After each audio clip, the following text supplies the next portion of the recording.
Sebenarnya saya tadi ingin bertanya, tapi mungkin sudah ada jawaban tadi seperti yang dengan Pak Anas bilang, kucing kesot jalanan sama kebelet. Kan kalau pengen umpama dari umuran sekian ingin nikah, tapi setelah nikah nggak langsung ingin punya anak. Iya. Terus apakah boleh dari agama atau budaya mungkin kan siapa tahu punya pikiran ingin seperti itu, ingin nikah, terus ada keinginan punya anak, ada keinginan dia kesusun punya anak, tapi takutnya didasari tombol nih banyak.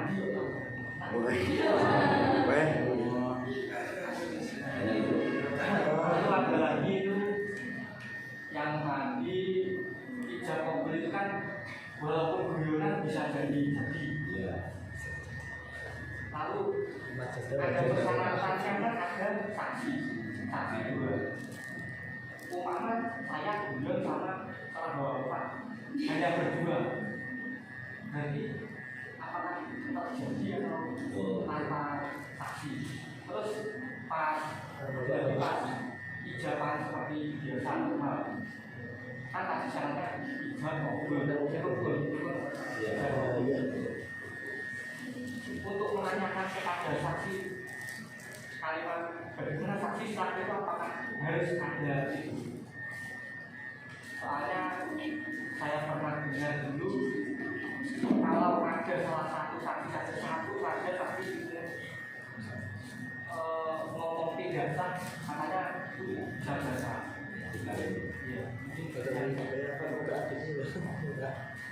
Nah, terima kasih. Mungkin pulang dari yang pertama terkait dengan apa boleh secara rumah karena misalkan nikah dulu, kemudian punya hubungan pokoknya seneng sih lah. Kalau bersusun dia, dia punya program.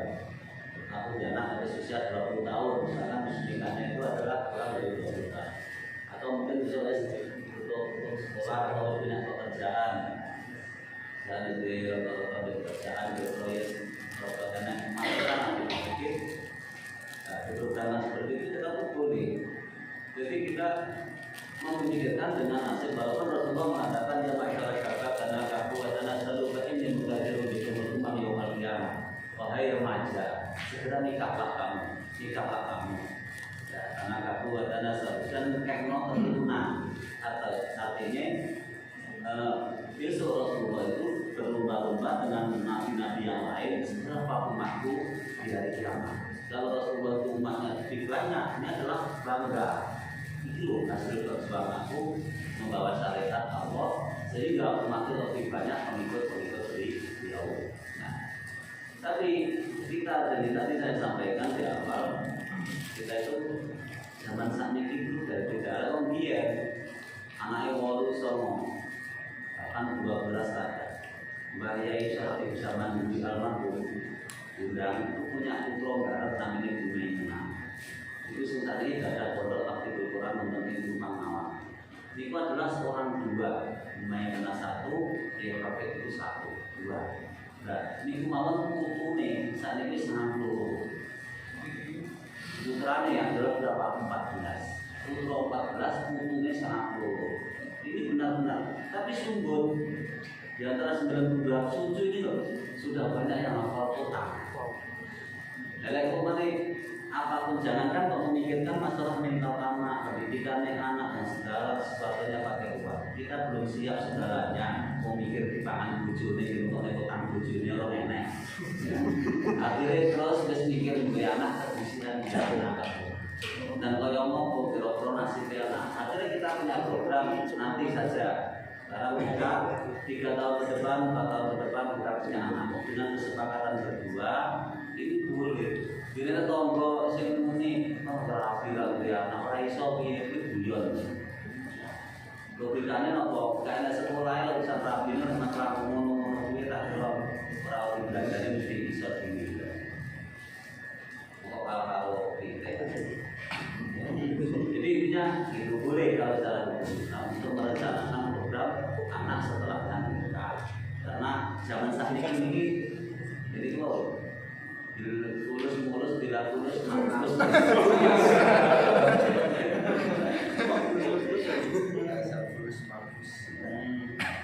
Mungkin itu yang pertama. Yang kedua tadi disampaikan pertanyaan terkait dengan pendidikan. Guyonan ya, masalah guyonan.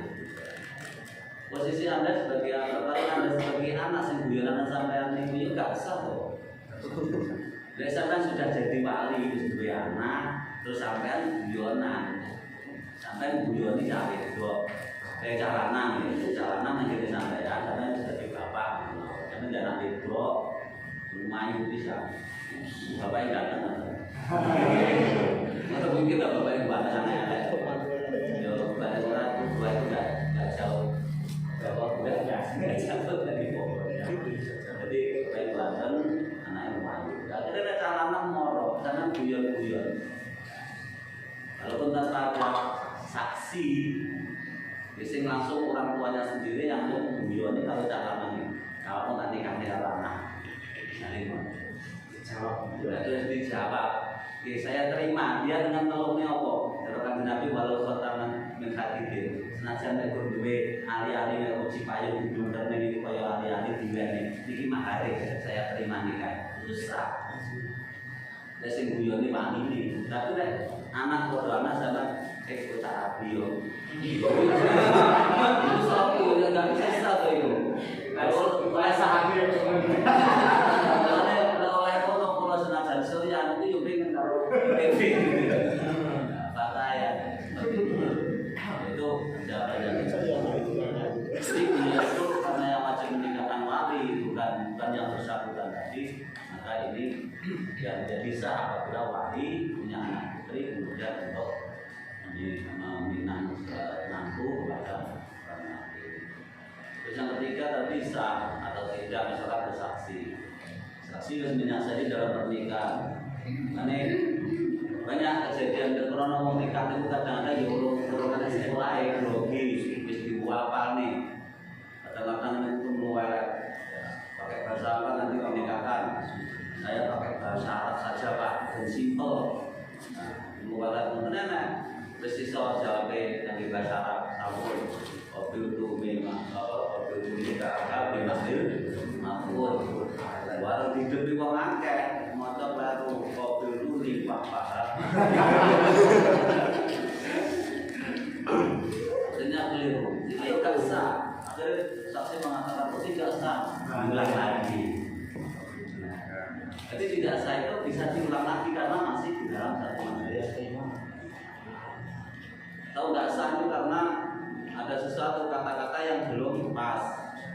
Baik itu yang mengikrarkan ijab itu yang mengatakan si penghulu atau naik. Qabul adalah calon mempelai atau suami.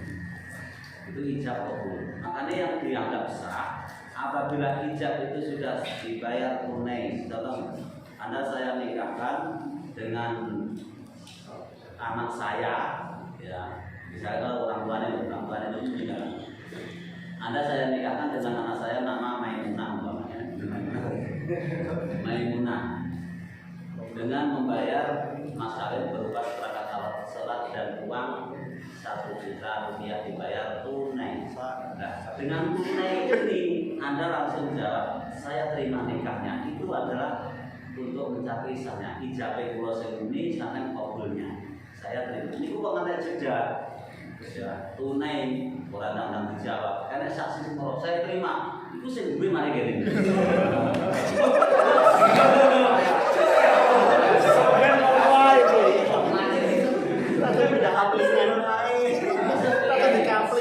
Hati-hati, jangan misalnya wis kadung nentokne raga, raga simbana itu saya terima wis sampean ndak mikir sowen di saksine saya terima sing duwe kene.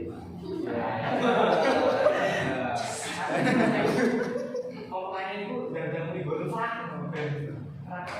Nah itu nanti yang sing coba mulai nih berusaha. Enggak bisa. Kayak wali yang ngesane, Pak. Ya kemarin itu misalnya sedikitnya sampai anak yang di sini gini. Mungkin ada hal yang enggak, ya mungkin terjadi tapi ya jarang banget. Langsung mencoba kesimpulan akhirnya di toko gitu. Tapi yang jelas kalau jedanya itu terlalu lama, biasanya undang muni itu langsung saksi mengatakan tidak sah, kurang mutawatir, kurang berurutan ijab dan kabulnya. Jadi kalau dibayar tunai, saya terima nikahnya. Kalau bahasa Arab, kabul nikah karena biman jumatul. Saya terima nikahnya dengan mas kawin tersebut. Jadi bahasanya paling simpel.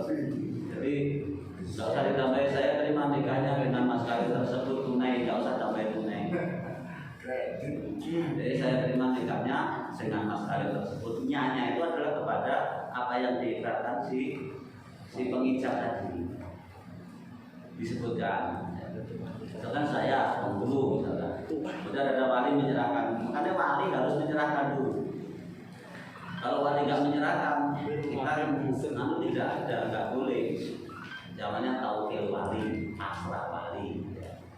Jadi wali mesti ditakoni, Pak, ini jenengan ijab dhewe napa wakil mawon datang sinten datang jenengan pasrah.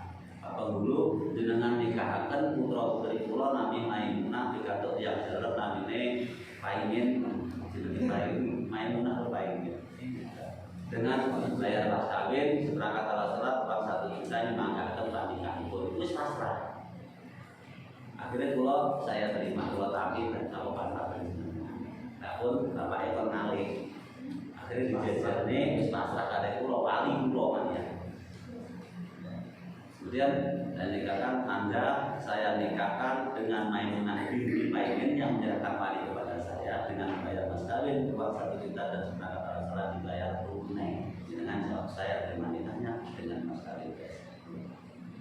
Sah, tunani selesai oleh kok.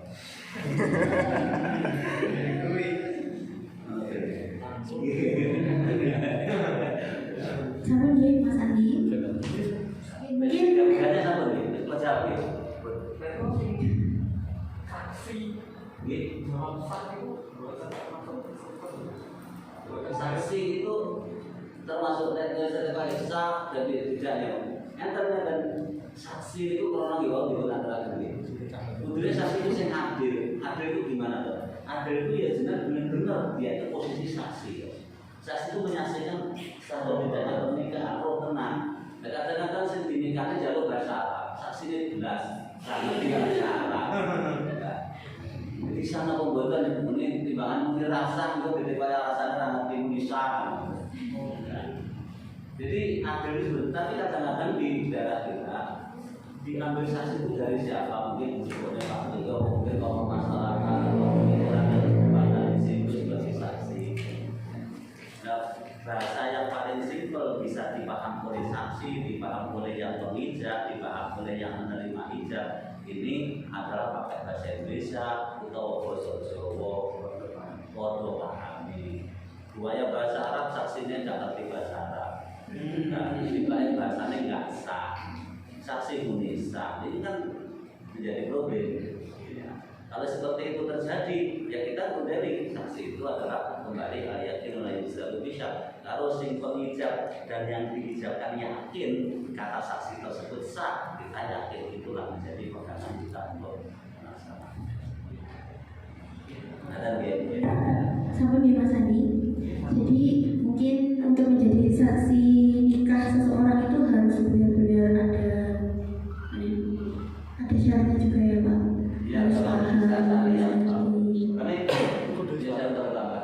Kalau di pemerintahan itu kan ada rapat.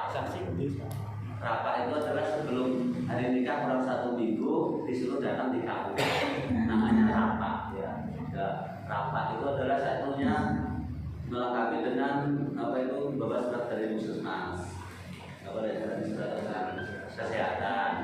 Ya. Kemudian yang kedua rapat itu mungkin digeladi bersih benar. Mesti ditepai itu mahare opo.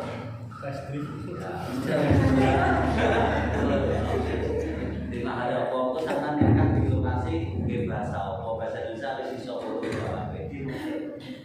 Nanti kalau hari nikah itu kan ngisi-ngisinya pada zaman saya itu foto bola balik bola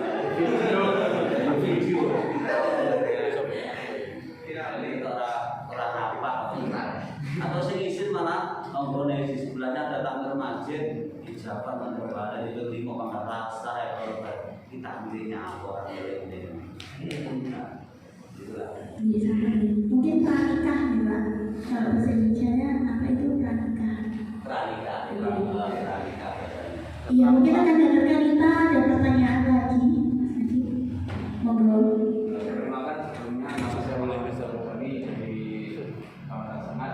Izin bertanya, tadi kan dijelaskan bahwa tujuan dari nikah itu selain memperbanyak keturunan juga mencetak generasi yang bertakwa kepada Allah. Bagaimana jika pada zaman sekarang banyak orang-orang anak muda yang intinya rusak lah gitu deh. Underground gitu juga. Dari situ mereka tidak punya keinginan nikah karena mereka sendiri sadar bahwa ketika mereka menikah itu nggak akan menghasilkan apa ya, nggak seperti yang seperti tujuan tadi. Nah itu apakah boleh jadi alasan untuk kita tidak menikah? Terima kasih. Ya, sebenarnya menikah itu kalau yang saya sampaikan di awal itu adalah mengikuti perintah Allah dan mengikuti sunnah Rasulullah. Soal nikah dan tidak itu prerogatif pribadi dan suami. Kalau memang kalian tidak ingin diakui umatnya Nabi dan tidak ingin diarani atau enggak menetapi perintah Allah di rasa hati. Kalau kalian ingin menepati apa yang diperintahkan Allah dan ingin diakui sebagai umatnya Nabi, maka menikah itu adalah suatu dan kalau melihat bagaimana kalau saya nikah terus tidak bisa membimbing anak saya untuk menjadi orang yang bertakwa, itu ya juga tergantung kalian.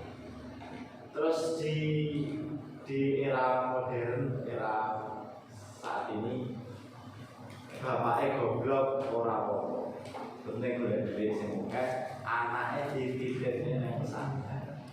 Jadi tujuan menikah untuk mencapai keturunan yang atau generasi yang beriman dan bertakwa. Lek dari bapaknya tidak sanggup imane lo makwake lo benene yo dititipne nang ngene pesantren.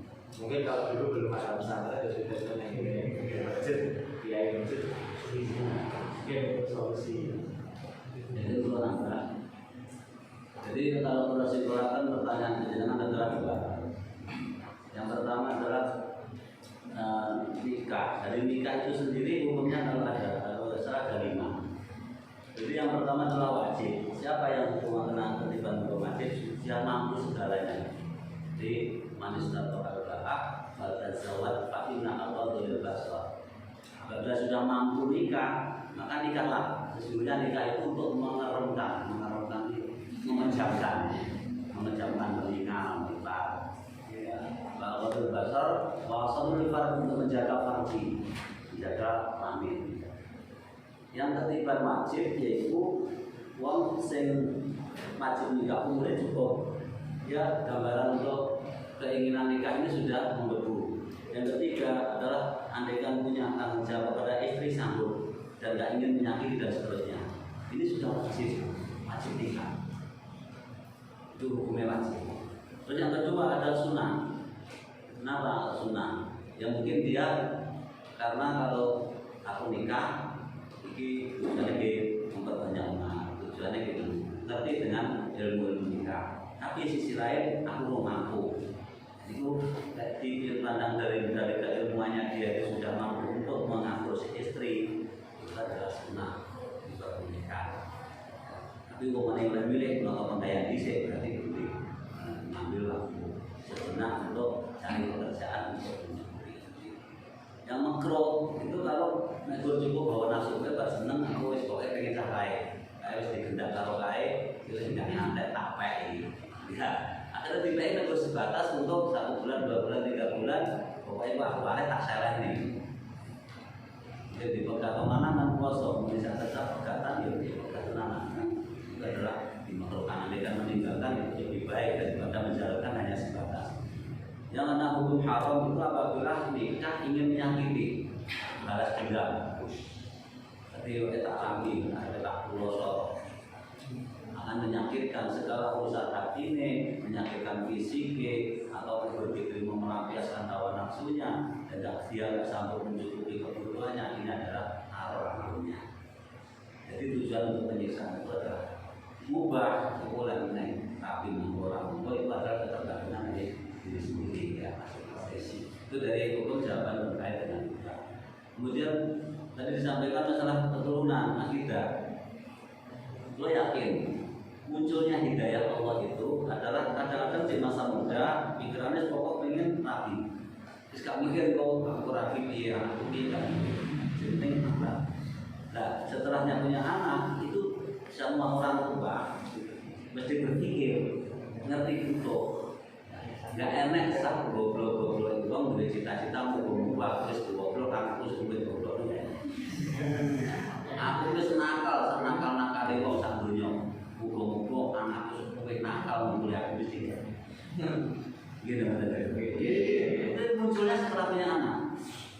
Betul sanda dapet ngono. Bapaknya tukang togel, tukang judi, tukang mego. Lo mau anak sok kuliah. Mesti duwe cita-cita anake luwe bener. Anake luwe pinter, anake luwe. Nah, inilah mulai saat itu berpikir anak ini nanti bisa diarahkan mana yang positif dan mana yang negatif. Jadi kalau menanggapi masih muda darah muda itu adalah terapi barang menjadi anak itu akhirnya nanti muncul disampaikan yaitu mulai sejak itu iya saya bisa tempatnya pengen dari jangan nangkap tidak tanggul warna tanggul menjadi tempat nyenok di situ kami yang memang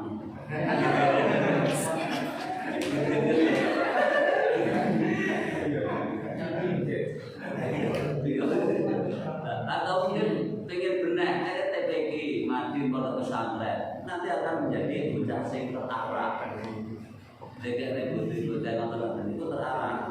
Nah diimbangi dengan pesantren sekarang ini banyak yang ada formalin ojo tidak ada bocah benar tok tapi gak pinter sama saya ketinggalan sebabnya benar tok gak pinter gampang dipinteri wong pinter tok gak benar gampang dipinteri wong ngoten. Nah, dua-duanya harus tercapai. Pulau itu kuat nih masih kuliah. Kalau kuliah tenang nih, kuliah tenang. Jadi pulau itu kuat kan kuliah sebarang kuat dulu.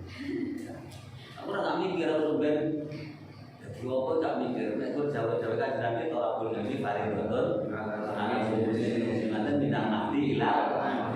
Ilmu itu wajib sampai mati menurut mau. Kalau kuliah mungkin saya ketemu. Kuliah petang tahun, saya ketenang. Lalu itu ijazah talqin sama ngerti.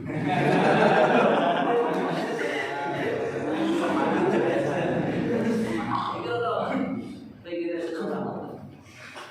Ini juga tak pernah. Nah, dosen ini juga rektor ini. Dia ngomongan pulau. Ngomongan pulau dari Sultan Sore itu. Dia juga sebagai pribadi yang siapa orang muslimat. Nah, ini kata Mbak Iza, saya tak hidup Quran. Dan itu sih ngomongan pulau mulai ciri ini. Jadi dosen S3, S3 dan dokter. Nah, muridnya di pulau itu kan betul ini dengan begitu tekor duduk mantuk-mantuk kalau ngantuk. Pulau biji alam ini kalau sudah pernah boleh. Tapi yo bayar di pulau kamu saya bayar. Jadi dosen ini memang penting untuk pulau. Ada dia benar pulau itu kan tempat duduk. Lo kan aktif di kota Palu. Ini kan dia kuliah, bu, mahasiswa atau mahasiswa. Ini salah satu artinya apa? Santri sekarang sudah dibuka dengan formal. Mencetak generasi itu adalah jadi bocah yang benar atau pintar. Logikanya kan, benernya wong benar itu ternyata, minternya wong benar itu ternyata lebih gampang dibanding benarnya wong pinter. Buat dengan anak-anak kan tahu, kita bener. Internet wong benar itu gampang. Ini nek benar wong pinter angel diomongi benar untuk ya. Pinter itu benarnya angel. Jadi kejadian di negara kita itu banyak pemimpin-pemimpin yang pinter tapi ra benar. Akhirnya ya ngentekne di rakyat. Itu masker itu bodol ya. Itu pinter tapi ora benar. Oh, sahabat di rumah ada baca masih banyak hal, tapi terkait dengan pertanyaan itu kok menawi kira puas dengan sahabat saya bisa di terima kasih Pak Hanan. Apa ya Mas Najib? mungkin ada lagi ngomong. Di sini aku murah lagi, sampai juga lagi. Itu jam 4.15. Dan bisa 4.15. terus sampai terakhirnya. Jam itu, kalau nyandar yang lagi nyandar bermain. Kalau mulainya jam 1 itu jam 3:30 sampai. Berarti masih ada proses kegiatan. Ya mungkin kalau ada kesempatan satu lagi pertanyaan, monggo, tapi kalau tidak ada ya nggak masalah. Itu karena semua tetap berusaha. Kita tadi kan dikumpulkan sebenarnya untuk mencari solusi dari pernikahan dini. Nah, itu solusinya gimana Pak? Enggak, tadi kan kayak Dia pengen segera. Oh. Pacarkan solusi. maksudnya gini. Jadi sekian banyak yang dijelaskan mau, pernikahan dini dari plus minus dan lain-lain. Mungkin jenengan yang mbak itu dianjurkan di era sekarang sing gonjang di sini ada niki, apa malah jenengan betul saja dianjurkan masyarakat itu serasa diri ini, apa malah dianjurkan monggo nikah dini malah. Iya. Terus saya izin menambahkan salah satu faktor yang dapat memicu pernikahan dini itu kan kebanyakan pasti hamil duluan, kebanyakan. Yang negatif ya Pak, yang negatif itu hamil duluan. Hamil duluan itu dapat terjadi karena pergaulan bebas, terus karena perkembangan teknologi. Sekarang anak SMP, anak SD itu pasti udah tahu tentang hubungan seperti itu. Gara-gara HP mungkin sering menonton video porno gimana peran orang tua. Jadi ada yang internal, ada yang pengaruhnya itu faktornya internal sama eksternal. Kalau eksternal itu ya teknologi tadi, terus lingkungan. Kalau internal itu diri sendiri dan keluarga. Nah ini kita sebagai pelajar khususnya generasi muda ini gimana Pak cara kita untuk setidaknya mengurangi pernikahan dini? Karena dampak pernikahan dini tadi banyak, ada kematian, ada perceraian, ada KDRT, dan itu tidak bisa disepelekan. Mungkin di Islam kita boleh, ya kalau sesuai, karena itu tadi yang sekarang sedang diperbincangkan itu nikah muda, dua anak itu ya jadinya itu 20 tahun ke depan bisa stunting, bisa mutasi gen.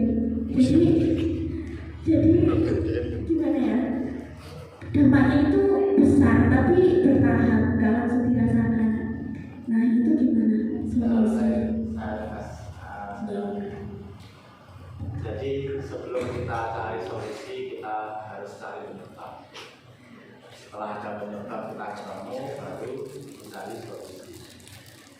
Penyebab dari pernikahan ini dari sisi negatif adalah hamil duluan, terus pergaulan bebas, terus kalau bisa ditambahkan adalah karena kurangnya pendidikan atau edukasi.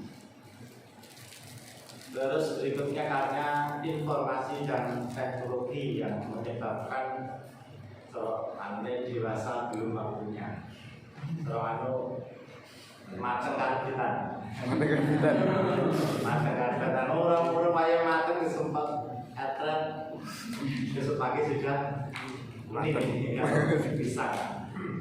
Nah, jadi kita cari dulu penyebabnya. Yang satu tadi adalah terus karena informasi dan teknologi, karena kurangnya pendidikan, yang terakhir adalah karena budaya. Jadi memang ada di daerah tertentu sing lek duwe anak wedok kok rapi tuwek, kuwi keluarganya terasa malu, itu memang ada. Jadi di kalau nggak salah di Jawa Barat itu nikahnya masih muda-muda. Kalau perkembangan ini yang rumahnya genengan ada. Jadi kalau genengan itu wilayah Ngadirejo Ngetan ini ciri-ciri lulus SMP sudah rakyat nih dulu, karena belum ada edukasi. Sing daerah Priwo genengan itu rata-rata lulus SMA jarang dipikirkan. Nah ini termasuk karena budaya. Nah sekarang yang kita untuk mengatasi yang pertama, pergaulan bebas. Pergaulan bebas ini